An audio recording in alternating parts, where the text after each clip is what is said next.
A master narcissist, H.G. Tudor says. Narcissists are jailers of this system you call life. You died the moment you met me. My kind are engaged in wholesale slaughter. A daily massacre. Nobody is stopping us either. These massacres are not literal deaths. No, the way I leave you, I believe that you may actually prefer to be dead in order to end the pain. The unrelenting pain and misery that I will inflict on you. What I kill is your confidence, your self-esteem and your sense of worth.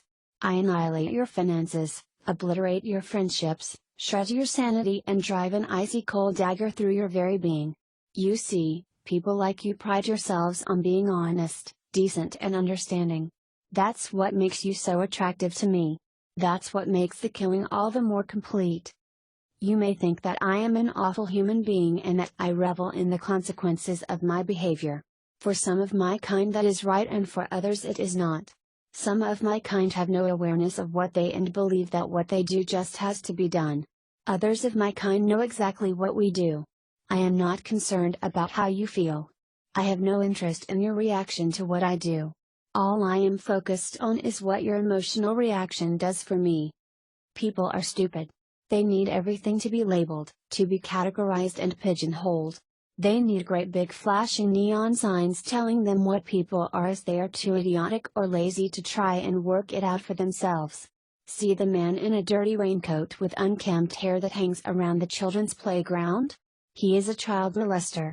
Look over there at the man with a striped shirt and a bag with the word swag on it. He is a burglar. What about the lady in dirty, piss-stained clothes, mumbling to herself and trying to feed the pigeons stones? Oh, she is a mad woman. That is what people expect to see.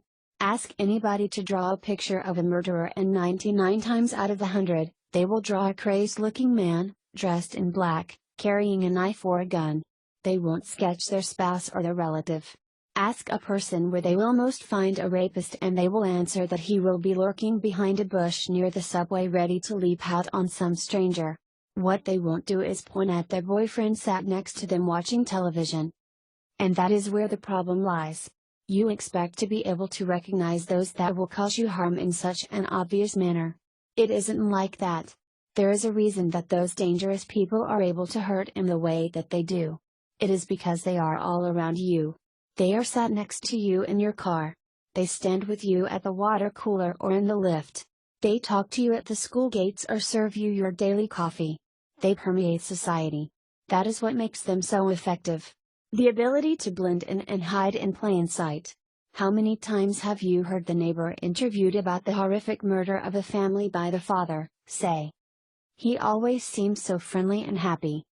Or, "He kept himself to himself." Or, "He was a quiet man.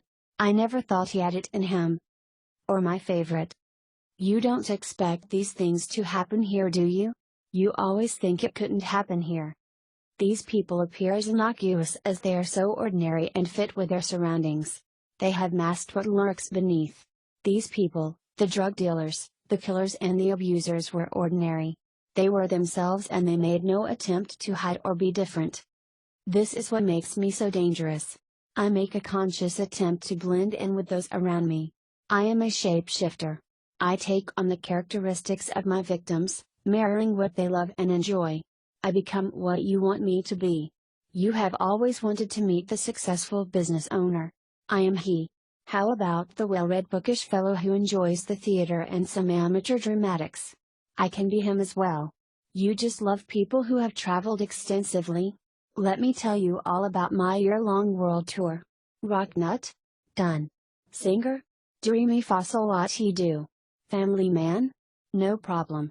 I will morph and twist into these ideal people, and in so doing I will slide my tendrils around you with insidious ease and pull you into the full horror of my world. You are not able to see me coming. I hide behind 1,000 masks. The bad people I have described above make no real effort to inveigle their way into your world. They are already there. They are part of your day-to-day life and you are unlucky that you just happened to be near them when they struck. I am completely different. I have come after you. I have marked you out as my prey and circled you, preparing to strike. I engage in subterfuge to further my aims and to enable me to glide in and out of people's lives with slippery ease. I suddenly appear. Oh, there may be some existing connection admittedly, but that is all part of the preparation. When I actually enter your life, I do so in a blaze of deliciously disorientating glory that has you rooted to the spot and gagging for more. Such is the addictive nature of my behavior. All my work is done before I engage you. That is why your execution takes place the moment we meet. All else that follows is merely your elongated death throes, and believe me, do I like to drag them out for the maximum of effect. I even pretend to try and resuscitate you from time to time. That's just a ruse to enable me to suck more of the life from you. You may regard that as twisted. I don't care. So long as I am able to feed, that is all that I care about. I must feed. Each and every moment to try and satiate this insatiable hunger that rages inside me. I think that the hunger can be sated, but somehow, it never seems to be the case. Thus my killing goes on and on and on. Victim after victim piling up, and the beauty of it all is that I merely slip on another mask and melt away to find another unfortunate. I walk away leaving chaos and destruction in my wake, but I never look over my shoulder. Should you fear me? Absolutely. Sadly, for you, you don't know what to look for, because I do not come into your life bearing a warning. Once I have emotionally slain you, only then might you recognize the dangerous second time, but of course, by that point the damage is done. Amazingly, some of you come back for more. Incredible, isn't it? Sometimes it is with me, or sometimes with another of my kind. The effect is the same, however. Another excruciating death. The beauty of all of this is that nobody can touch me. Those who might try to bring the sanction of criminal penalties against me usually fail. They either won't do it because they still love me, or that somehow they think they can save me and they would rather do that. There are others who are so broken they blame themselves and not me. Others again are so utterly destroyed they do not have the strength to take action. The very few that do not fall at these hurdles soon realize that my innate charm, my myriad of lies and irresistible powers of persuasion mean that actually getting the criminal law to apply to me is nigh on impossible. It is only right. The rules are not meant for me. All of this means that next to nobody recognizes my kind when we first choose you. Why would you? We bear no mark or label. We do not appear as some stereotype. We do not look like abusers, but then what do abusers look like? They look like me. Him. Her. That man sat across from you on the train in his suit reading a quality broadsheet. The headmistress who crochets around the clock and is a committed Christian. The abuser looks like the construction worker downing his gallon of beer before weaving his way home. He looks like the quiet neighbor. The shy teenager. The earnest music teacher. The gregarious uncle. Him. Her. Them. You do not see us coming. You had no chance. Society repeatedly fails to identify what we are and how we operate. It downplays what we do with a host of euphemisms and woolly descriptions because people cannot accept that somebody who is so pleasant to them can then be so horrible too. Yet, that is precisely how we operate. Would you trust someone who punched you in the face when they first meet you? Of course not. You trust him after 3 years of marriage before the first blow landed, though, wouldn't you? You would not trust the fraudster if he stole £10,000 on his first day at work, but after 5 years of solid and loyal service you would not think twice that he was forging signatures and diverting funds to his personal bank account. Society and people are too ready to apply labels which diminish the impact of what we do and what we are.